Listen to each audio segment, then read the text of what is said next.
7 अक्टूबर 2023 सारी की सारी दुनिया इतनी शॉकिंग न्यूज के साथ उठती है ना कि हामस ने इजराइल के ऊपर अटैक कर दिया 5000 मिसाइल्स के साथ। तो इसके बाद इजराइल की गवर्नमेंट में भी वॉर डिक्लेयर कर दिया। कहते अब तो आर पार की जंग होगी भाई, बहुत सैली, अब तो गेम करेंगे सीधा। तो हामस कौन है, उसने इजराइल के ऊपर अटैक क्यों किया, इंडिया का क्या स्टैंड है, इजराइल और फिलिस्तीन के बीच में हमेशा से वॉर का रीजन क्या चला आ रहा है। तो इस वीडियो में तुम्हारी सारी के सारे जो भी चीजें खत्म हो जाएंगे, डाउट सारे खत्म हो जाएंगे बड़े इजीली, और इंटरेस्टिंग है, तो मजा आएगा और अच्छा लगेगा वीडियो देखने में। तो वीडियो में एंड तक बने रहना। तो रीजन ये है कि जूस जो कि वर्ल्ड माइनॉरिटी है, उनका इजराइल एक छोटा सा देश है जो कि बहुत पावरफुल देश है, बहुत ही हाईटेक देश है। वहां पर हमेशा से ज्यूस लोग रहते आए हैं, बट एक बार वहां पर अटैक हुआ, हमला हुआ, जिसकी वजह से ना वहाँ के ज्यूस लोगों को इधर उधर जाना पड़ा वर्ल्ड में। ठीक है, इधर उधर फैल गए वो लोग, बट वो अपनी धरती को कभी नहीं भूले। वो दुनिया के किसी भी कोने में क्यों ना हो, वो जेरूसलम की तरफ ही देखकर हमेशा से पूजा किया करते थे। एंड देन 1891 में जो ज्यूस का किंगडम था, वहां पर अरब लोग आ गए। ज्यूस लोग जहां पर भी थे ना, वो हमेशा से बात क्या करते थे कि यार हमें अपनी धरती वापस चाहिए। तो इससे रिलेटेड बात हमेशा से करते रहते थे। तो जिसकी वजह से उनकी ना एक मूवमेंट स्टार्ट हो गई जिसका नाम था जियोनिज्म, एंड ये साइड बाय साइड चली जा रहा था। एंड देन फिर टाइम आता 1914 वर्ल्ड वॉर 1 का, जो कि थी ब्रिटेन और जर्मनी के बीच। एंड उस टाइम पे जो ज्यूस का किंगडम था, वहां पर ऑटमन एम्पायर का राज चल रहा था, जो कि सपोर्ट कर रहा था जर्मनी को। तो यहाँ पर जो ब्रिटेन था ना, उसके दिमाग में एक आइडिया आया कि मैं ज्यूस के जो सेंटिमेंट्स है ना, उनको इस्तेमाल कर सकता हूँ। क्यों? क्योंकि इससे जो है यूएस और अमेरिका दोनों का मेरे को अच्छा सपोर्ट मिलेगा। तो ब्रिटेन ने सोचा कि क्यों ना मेरे को अगर रशिया और अमेरिका का साथ चाहिए ना, तो ये जो जियोनिज्म मूवमेंट है, मेरे को इसका फायदा उठाना चाहिए, मुझे जिस लोग के हित में बात करनी चाहिए। इससे क्या होगा, ये लोग रशिया और अमेरिका में जहाँ इनकी पॉपुलेशन ज्यादा है, उन लोगों को कन्विंस करेंगे कि ब्रिटेन का साथ दो वर्ल्ड वॉर में, एंड देन हमारी जीत हो जाएगी। तो फिर ब्रिटेन ने क्या किया, इसने इस मूवमेंट का फायदा उठाया जियोनिज्म का, और इसको उछाला उस टाइम पे, और एक डिक्लेरेशन पास किया जिसका नाम था बैलफोर डिक्लेरेशन। ये बहुत ज्यादा फेमस भी हुआ था उस टाइम पे। इसमें ब्रिटेन ने सारे खुला इजराइल देश बनाने की मांग की। इससे ना जो ज्यूस लोग थे वो खुश हो गए। भाई क्यों नहीं होंगे खुश, होंगे वो तो बहुत ज्यादा खुश हो गए। उन्होंने फिर वही हुआ जो ब्रिटेन चाहता था, रशिया में अमेरिका में जहां पर भी ज्यूस लोग थे, उन्होंने पूरा का पूरा सपोर्ट किया। एंड देन अमेरिका रशिया ने पूरा सपोर्ट किया ब्रिटेन को, और ऐसे जर्मनी को हरा के वर्ल्ड वॉर 1 ये लोग जीत गए। तो उसके बाद उन्होंने अपना ना वादा पूरा किया ब्रिटेन ने, दुनिया भर में जितने भी जूस थे उन सबको माइग्रेट किया और फिलिस्तीन में शिफ्ट करा। और ऐसे में ना बहुत सारे जूस लोगों को ऑलरेडी शिफ्ट कर दिया था उधर, बट इससे जो बाकी की अरब कंट्रीज थी ना, उन सबको बड़ी दिक्कत होने लगी। बट ब्रिटेन को कोई फर्क नहीं पड़ा, उसने बोला तेल लेने जाओ, इन्होंने मेरा साथ दिया। अच्छा फिर टाइम आ जाता वर्ल्ड वॉर 2 का। इसमें भी जूस लोग ब्रिटेन यूएस इन सबके पूरे सपोर्ट में रहते और जी जान लगा के इनकी हेल्प करते हैं, मदद करते हैं। ठीक है, फिर क्या होता है कि जो ब्रिटेन है ना, वो बैलफोर डिक्लेरेशन को यूएन में भेजकर अपना जो रूल है पैलेस्टीन से वापस लेने की मांग करती है, एंड बोलती है कि जो ज्यूस है इन लोगों को इनका पूरा प्रॉपर देश दिया जाए वापस। जिसके बाद ये नतीजा निकलता है कि एक इजराइल नाम का देश मिलेगा जहां ज्यूस रहेंगे, एंड जो अरब है वो रहेंगे पैलेस्टीन में, एंड जो जेरूसलम है जो कि एक बहुत इंपॉर्टेंट जगह है, उसको यूएन अपने कंट्रोल में रखेगा। तो इस तरीके से हो जाता है बंटवारा। ये कुछ फोटोज दिखाता हूं तुमको, ये बंटवारे से पहले के फिलिस्तीन की फोटो है, एंड ये बंटवारे के बाद की फिलिस्तीन की फोटो है। लेकिन एक चीज ये हो जाती है कि जो अरब कंट्रीज होती है ना, वो बिल्कुल भी खुश नहीं होती है इस बंटवारे से। क्यों? क्योंकि जो ये बंटवारा हुआ होता है, ये ना ज्यूस के फेवर में हुआ होता है। जहां पर ज्यूस लोग की पॉपुलेशन काफी कम भी थी ना, वो एरिया भी ज्यूस लोग के हक में ही जाता है। तो ये बात ना अरब कंट्रीज के दिल पे लगी हुई थी कि ये ऐसा कैसे यार,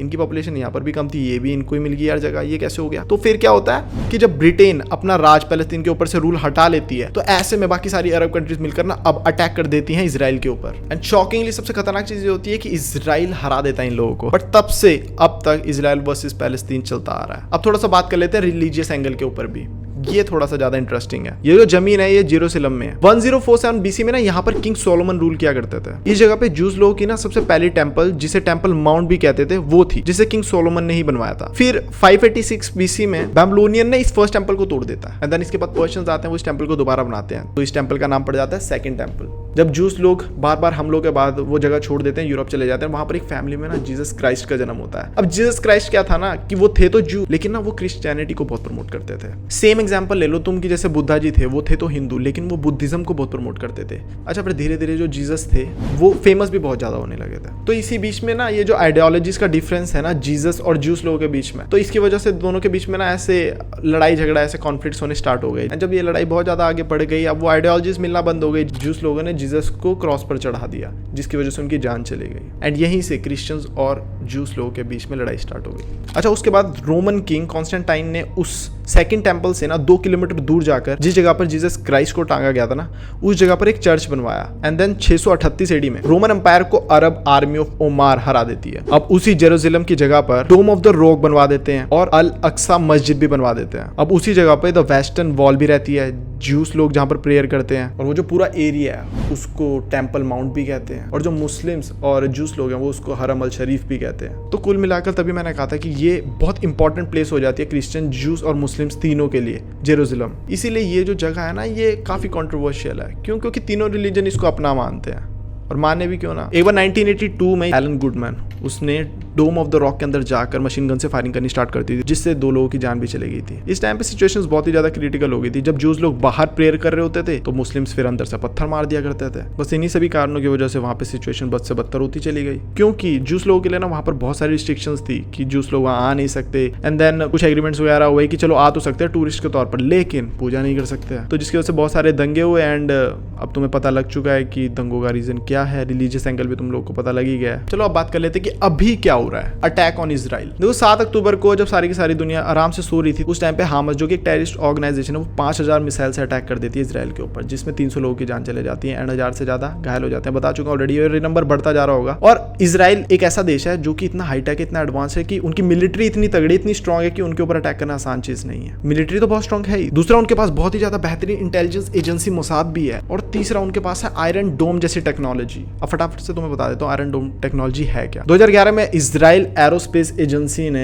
ये आयरन डोम बनाया था। ये एक ऐसा डिफेंस सिस्टम बनाया था इन लोगों ने जो कि हवा में किसी भी मिसाइल्स को खत्म कर सकता था, और ये बात हामस टेररिस्ट ऑर्गेनाइजेशंस को पता थी। तभी उन्होंने लगातार 5000 मिसाइल्स के साथ अटैक किया। क्यों? क्योंकि पता था उनको इतना बड़ा नंबर अगर मिसाइल्स का जाएगा तो कोई भी डिफेंस सिस्टम है, आयरन डोम हो चाहे कोई भी हो, वो थोड़ा सा तो बौखला ही जाएगा यार। क्योंकि 5000 मिसाइल्स को ही आसमान में खत्म करना नेक्स्ट इम्पॉसिबल है, नामुमकिन ही है, जिसकी वजह से जितनों को खत्म कर सकता था उसने खत्म करी होगी। और कुछ मिसाइल जो है इजराइल के कुछ हिस्सों पे गिर गई, जिसकी वजह से तबाही होगी। अब ऐसे अटैक के बाद इजराइल ने भी स्टेट ऑफ वॉर डिक्लेयर कर दिया, एंड इसे भारत, फ्रांस, यूके, अमेरिका जैसे पावरफुल कंट्रीज इजराइल को सपोर्ट भी कर रही हैं, क्योंकि ये एक टेररिस्ट अटैक है और इजराइल के पास पूरा हक है अपने आप को बचाने। अब थोड़ा सा जान लेते हैं कि हामस क्या है। हामस एक टेररिस्ट ऑर्गेनाइजेशन है जिनका मकसद है पैलेस्तीन को इजराइल से दूर करना, जिनका बेस है गाजा पर, गाजा पट्टी पर। तो बस अब इजराइल भी पीछे नहीं हट रहा। इजराइल ने भी कहते हैं बहुत हो गया भैया, अब मामला खत्म करते हैं, पूरा अटैक मार दिया उन्होंने भी गाजा पट्टी के ऊपर। कहते हैं अब तो फिनिश करेंगे हम, बहुत हो गया। पता है इस टाइम पे सबसे बेस्ट चीज इजराइल की क्या है? उनके ऊपर अटैक हुआ है तो वहां पर कोई पॉलिटिक्स नहीं कर रहा है। जो भी ऑपोजिशन पार्टीज है ना, वो साथ दे रही है इजराइल का, कह रही है कि भैया ये टाइम है देश के साथ खड़े होने का। इजराइल के जो पीएम है वो आर्मी के साथ मैदान में खड़े हैं भैया। बहुत सारी डिस्टर्बिंग वीडियो सामने आ रही है। देखो इस मामले में भारत का क्या स्टैंड है? भारत का स्टैंड ये है कि भारत पूरी तरीके से सपोर्ट कर रहा है इजराइल को, क्योंकि इजराइल ने हमेशा से ही सपोर्ट किया भारत को। जो कश्मीर वाला इशू उसमें हमेशा भारत के साथ खड़ा रहा है। कारगिल वॉर में भी इजराइल ने अच्छा खासा सपोर्ट किया था भारत को, और रिलेशन भी भारत के और इजराइल के हमेशा से काफी अच्छे रहे हैं। इजराइल के सपोर्ट में जो सी भी कंट्रीज आए हैं ना, उनकी काफी अच्छी बनती है भारत के साथ, तो सही है।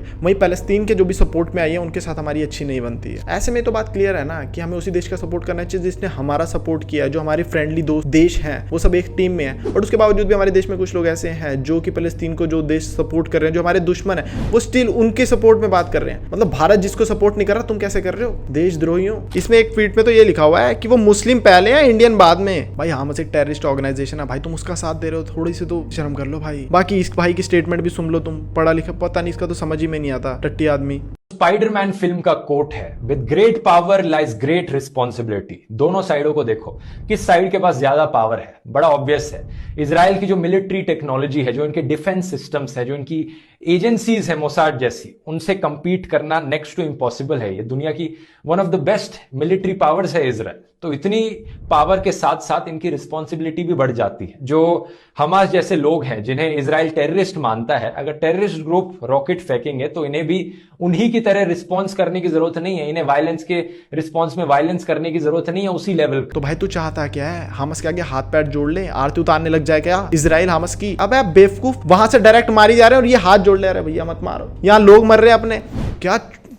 क्या आदमी है यार। तुम बस ये देखो कि जिस दिन इन जैसी मेंटेलिटी को सपोर्ट करने वाली गवर्नमेंट आ गई, उस दिन हमारे देश का हाल क्या होगा। तो भैया 100 बातों की एक बात, अगर तुम्हें लगता है कि यहाँ पे मैं किसी पार्टी का सपोर्ट कर रहा हूँ, तो हाँ बिल्कुल कर रहा हूँ भाई, बीजेपी का सपोर्ट कर रहा हूँ मैं, क्योंकि आज डंके की चोट पर सारे के सारे देश भाई सामने से सलूट मारते हैं भारत को। तो एक ऐसा बंदा, डिफेंस यार, हमारी डिफेंस आर्मी कितनी भी खतरनाक क्यों ना हो, लेकिन जब तक उनको, वो तभी कोई भी स्टेप उठा पाएगी जब उनको ऑर्डर्स मिलेंगे। ऑर्डर्स देने के लिए दम चाहिए होता है, जो मोदी जी के अंदर है। आज भारत के अंदर कोई हामस नहीं है। क्यों? क्योंकि नरेंद्र मोदी जी हैं भाई, साफ और सीधी सी बात है। वरना आज हमारी महिलाओं के साथ भी ऐसा ही हो रहा होता जैसे इजराइल की महिलाओं के साथ हो रहा है। भाई मानना पड़ेगा भारत की ऑपोजिशन पार्टी की तरफ से एक भी स्टेटमेंट नहीं आया इस आतंकवाद को कंडेम करते हुए, कुछ नहीं बोला, जस्ट बिकॉज कि कोई वोट बैंक नाराज ना हो जाए। तो सोचो अगर ये लोग पार्टी सत्ता में आ गई गलती से, तो ये तो पता नहीं कैसे कैसे डिसीजन ले लेगी और उनके हित में ही लेगी। क्यों? क्योंकि भाई इनकी तो फट जाएगी कि वोट बैंक के खिलाफ अगर कुछ कर लिया तो वो चले ना जाए। इनको सिर्फ पावर चाहिए, समझ रहे हो? देश दूसरे से कुछ लेना देना नहीं है, सिर्फ पावर। अदरवाइज तो ये एक स्टेटमेंट पास नहीं कर सकते भैया कि उनके दिल को ठेस ना पहुंच जाए।